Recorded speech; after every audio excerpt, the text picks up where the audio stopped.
To see a world in a grain of sand and a heaven in a wild flower, hold infinity in the palm of your hand and eternity in an hour.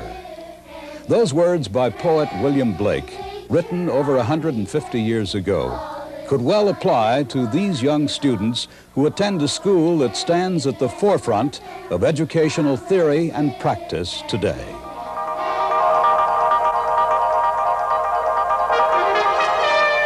CBS presents 4 Our Times. Today, To See a World. Here is CBS News correspondent Douglas Edwards. Ever since the 19th century, America has been rich in experimental schools. Schools concerned with ways to help young people develop their individual capacities to the fullest. They've been the catalyst in motivating and developing the administrators and teachers in our public school system. One of the most distinguished is the Wilhelm Schole in Houston, Texas. Located in a converted 2-story office building, its unpretentious exterior belies the fact that inside, about 100 students, ranging from age 2 to 15, are involved in school programs as varied and unusual as the modern buildings that surround them. As Houston experiments in architectural design, so does the Wilhelm Schole pursue its unique course of being what they call a cosmopolis, with activities stemming from and leading to a harmonious whole, a global family. Its curriculum focuses on physical, intellectual, emotional, and spiritual wholeness, with the emphasis on tying the arts into the sciences, mathematics, philosophy, and the story of civilization. It is not merely a school, it is a community of spirit, wherein a supportive family environment is combined with a holistic educational program. For 17 years, these principles have been nurtured by the founder and director, Marilyn Wilhelm. Whenever you use the arts, and we use the arts to teach everything else, we use it like an encyclopedia, people immediately equate it with an elite. And this doesn't happen when you come to the school, but those who hear about it without entering the school have that feeling. Or they have the feeling that we're a dance school or a music school or an art school, not realizing that we use the arts to expand all academic curricula. It's both verbal and visual, the oldest way to teach. There's nothing original there. How does this differ from some of the Chinese paintings that you all have done? It's tragic for our culture that we equate the arts with an elite, because beauty civilizes, and we need beauty. We need the arts. It nourishes and makes the best part of us grow. The arts are the whole part of it, because as a cosmopolis, if education is to prepare us for that citizenship, you can walk from one end of the earth to the other and not become a citizen of the universe. It is by reading the great literature of the world. It's by committing to memory the great poetry of the world. It is by listening, it is by playing, it is by singing, it is by dancing the great music of the world. It's by coming to an understanding of the great art of the world that we have our own personal brush with greatness and become that citizen of the universe, which is the key to our survival. Not stacking up bombs, but coming to understand, to love one another. What did Auden say? We must love one another or die.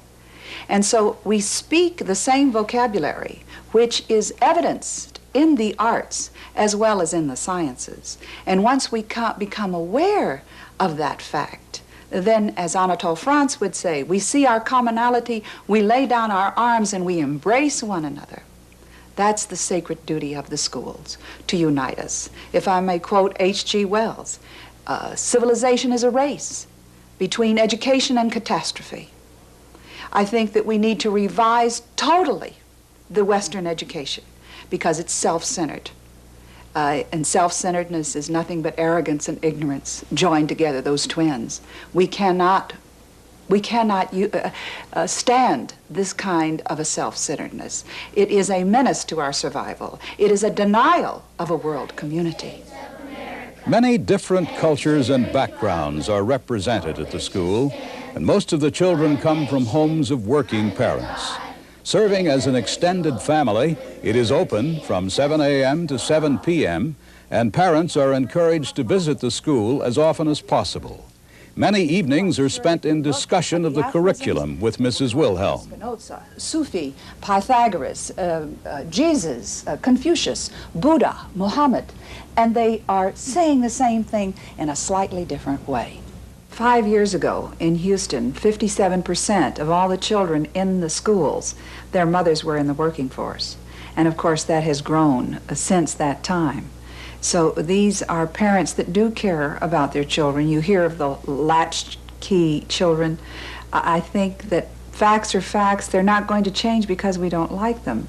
I've been campaigning for them to open the public schools for 10 years. We have all the facilities there. You just have to unlock the doors.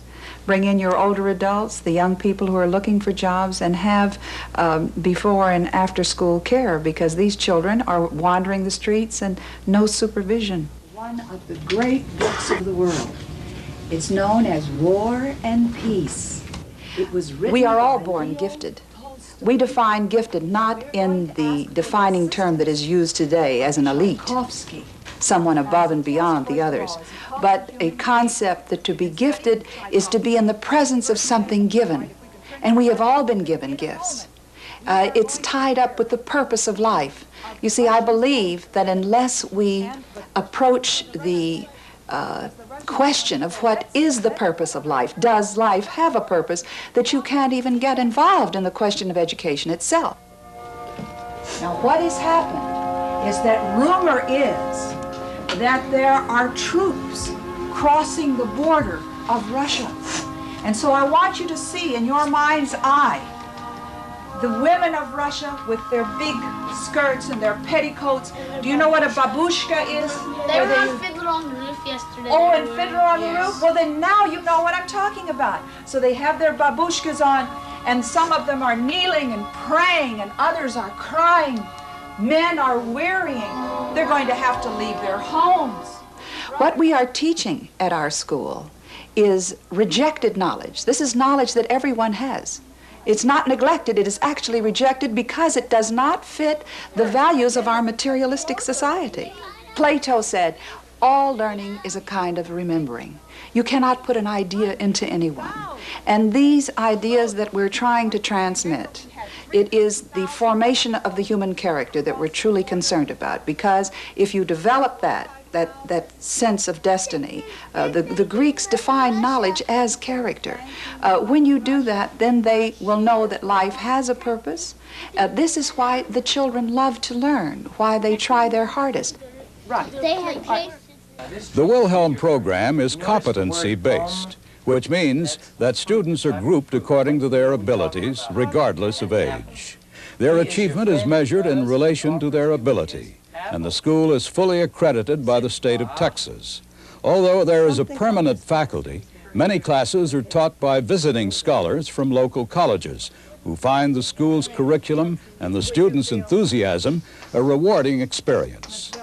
Intrigued by Mrs. Wilhelm's approach to education, distinguished artists, authors, educators, and medical professionals visit the school regularly. We are not all created equal, but we should have equal opportunity. And what has happened is not, again, nothing new or original at our school. It's the little red schoolhouse brought up to date. And the most wonderful thing that I think comes out of this competency-based program, in that you're not holding anyone back, you're not pushing anyone forward, it is not only the best way to teach them academically, but also to develop them socially. You lose this pack instinct where someone is vying to be a leader, and it's replaced by a most healthy atmosphere that everyone is an example. Now, Bradley, you have 5 fingers and you bite off 3 of them. Now, how many do you have? Count. 1, 2. That's it. That's how many you have? 2. Good. Most schools segregate children according to age, so there's no interaction of the young with the older.